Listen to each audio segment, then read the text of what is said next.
idol, alam niyo ba na ang isdang ito ang tinaguri ang pinapatad ng isda sa ilalim ng karagatan? Alam niyo ba kung bakit? Kasi nga, siya lang ang tatamang isdang may balbas.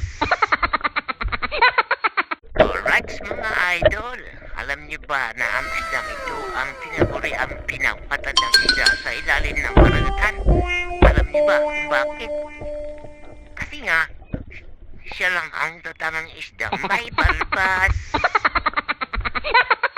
Alright mga idol, alam niyo ba na ang isdang ito ang tinaguri ang pinapatad ng isda sa ilalim ng karagatan? Alam niyo ba kung bakit?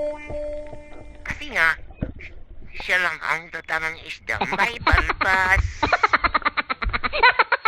Alright mga idol, alam niyo ba na ang isdang ito ang tinaguri ang pinapatad ng